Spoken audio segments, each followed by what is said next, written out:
Alright, throughout the course of this video, we're going to be doing an update on the Thompson fire. We're going to look at some live cameras. We're going to try to figure out where the perimeter is, where it's actively burning. We'll look at the weather forecast, as well as what the winds are going to do throughout the day today. And then just try to find the most recent information that we can. I will say that a lot of the information I was finding this morning was actually from yesterday evening and last night. So some of the newer info we have to go on is just based on what we can pull off of the maps. But if I do see some big updates throughout the day today, I'll probably do another one of these live streams so that you have the most current information. So that was the shot of it. The fire activity did die down last night as the winds calmed down, but it does look like as our temperatures are going up and the fuels are drying out a bit more, the fires become a bit more active. You'll see it start to kick up a bit more smoke in the last maybe 30 minutes to the last hour. If we look at the satellite imagery, though, it doesn't look like there's too much smoke coming off of the fire right now, at least compared to what it looked like yesterday afternoon. If you do smell some smoke in the Bay Area, though, it's actually coming down from the Thompson fire, and that tells you that we still have those northerly winds that's pushing the smoke. So this is the #1 website you should know if you're impacted by the Thompson fire or if you live in California, and that's Watch Duty. I put the link for this in the description. So you can see where the fire is. Evacuation orders are going to be in red. You can actually click on them. And then yellow is going to be evacuation warnings. So order means leave immediately. Warning is kind of get ready to go. Although you never have to wait to just leave an area if you don't feel like things are looking safe. You do notice some aircraft on this. Looks like we have a helicopter right there. And then we have Lake Oroville. And I did see one pretty cool video. Yesterday they were getting some water right out of Lake Oroville, so I guess that's one advantage to the proximity of this fire is it's close to the water, so then they're able to just drop that right on the fire. The bad part about the proximity of this fire is it's pretty close to a large amount of structures, so we're going to be definitely taking a look at some of those structures as well. Just want to point out, I'm not going to go through all the evacuation orders and warnings. By the time some people are watching this video, they might have changed. So I don't really want to say anything that might not be true later today. But again, most recent information usually you can find on Watch Duty. So acreage, it looks like it's around 3,000 acres. Haven't seen that number updated anytime recently. And then containment, I believe, is still at about 0%. So right there, it's kind of hard to see where the fire is just because we have those evacuation warnings that are sort of distorting what the fire perimeter looks like. So I think a better way to see it might be Google Earth. Keep in mind this data is slightly old. I believe it's from 11 p.m. last night. And then also keep in mind that just because you see all of these dots right here, doesn't mean everything under here has burned. Different parts of a fire can burn with different severity. And you can actually have some parts of the fire where you have little unburned islands within here. But it does give us a general idea of when and where some of the heat activity was. So the different colors here represent when that heat was detected. So yellow, it actually looks like this is around where the fire started right there. So that's going to be older than 24 hours ago. And then the orange is going to be last 12 to 24 hours. And then the red is going to be 6 to 12 hours, or the really dark red is going to be your more recent activity. So it does look like right off the bat, more of the recent activity has been pushing up, it looks like, towards Oregon City Cemetery, Oregon City, Phantom Falls, Trailhead Parking. And then just to kind of get our bearings here.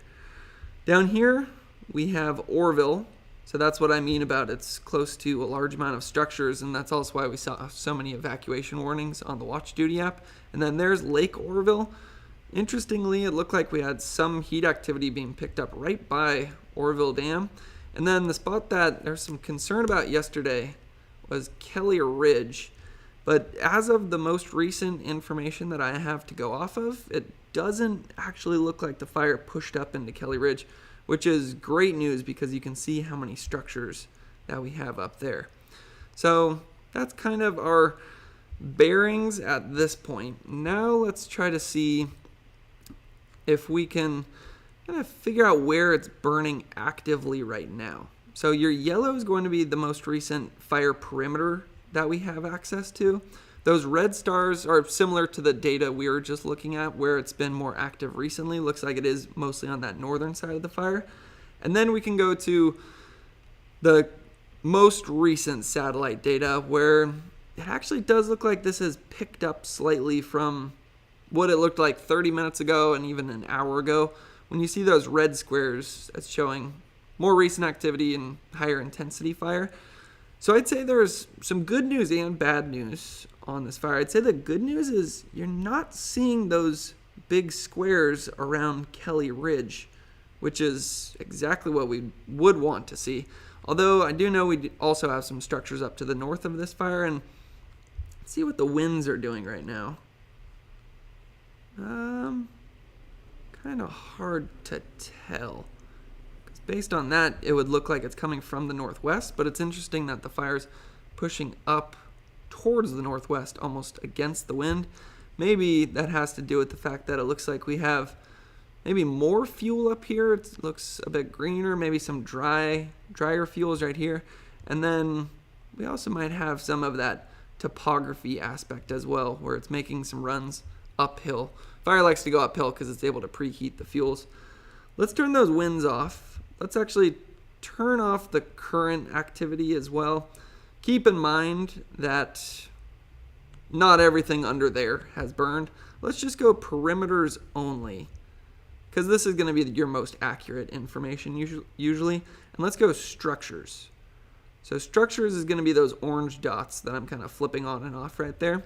That's what I mean about most of the structures are on the southern and southeastern edge of this fire. You do see some of those dots up to the north of the fire. Again, just because we're seeing heat activity up there doesn't mean everything in that area has burned. Most often it doesn't mean they've burned. Same with some of those dots that you see within the perimeter, because fire perimeters don't take into account structured defense.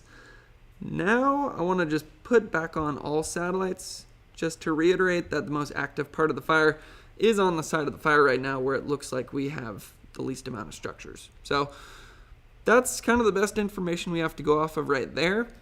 Key thing that I want to point out, though, is the weather forecast today, because that's going to determine how much activity we have on the fire as we get later into the afternoon. I'm recording this at about 10 in the morning, so we are seeing some activity on the fire as of right now, and it seems like it has been picking up in the last 30 minutes to the last hour.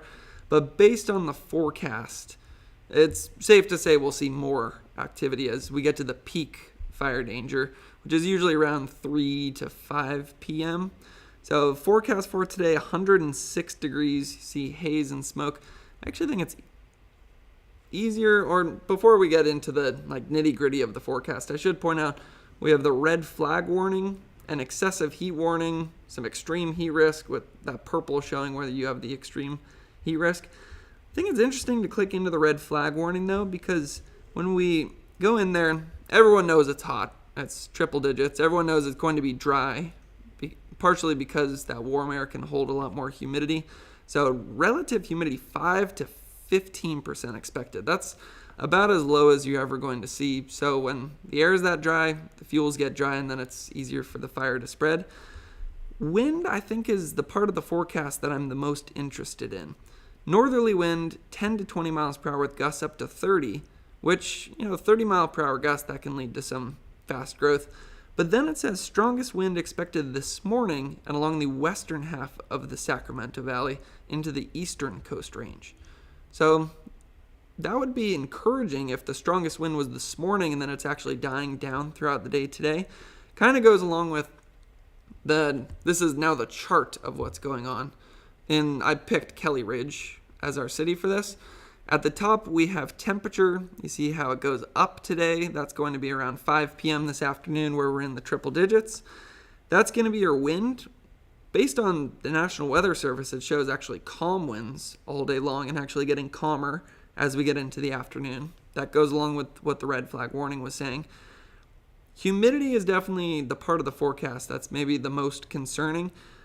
Extremely dry conditions, not only during the day, but overnight there's not much great recovery, so you don't have a lot of moisture going back into the fuels, which means your fire activity can continue into the night.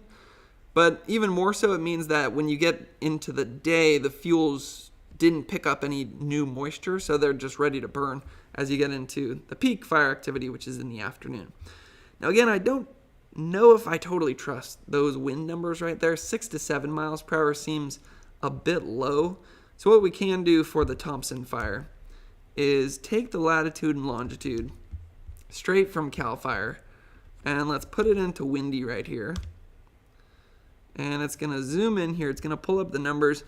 So on windy, see the wind gust right there? It actually says 11 a.m. to 2 p.m. we have some gusts over 25 miles per hour.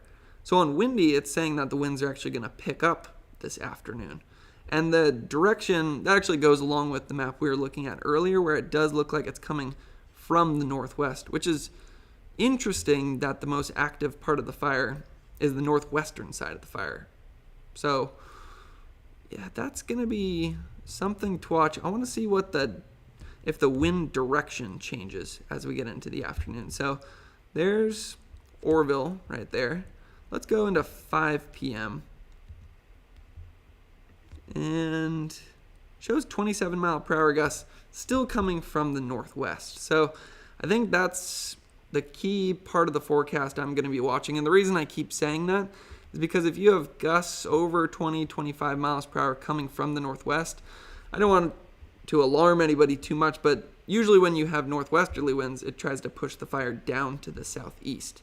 So, and that's where we have the largest amount of structures. With that being said, I'm sure they have hundreds, if not thousands, of personnel heading already on this fire or heading to this fire at the moment. Last number I saw was 400 personnel, but that was early yesterday, so guaranteed they've got more up there putting in some defense around these communities. So that's, I think, the best information that we have as of right now. I'm keeping an eye on the CAL FIRE Butte County Fire Department X page. It feels weird not to say Twitter. But yeah, if there's some new updates that come out, I'll maybe just redo this live stream, and then there's a good chance I do one again this afternoon as well if the situation looks like it's getting a bit dangerous out there. So hopefully this video was helpful. Hopefully we get some more recent information to work with, and I'll keep you updated as new info comes in. So thanks for watching.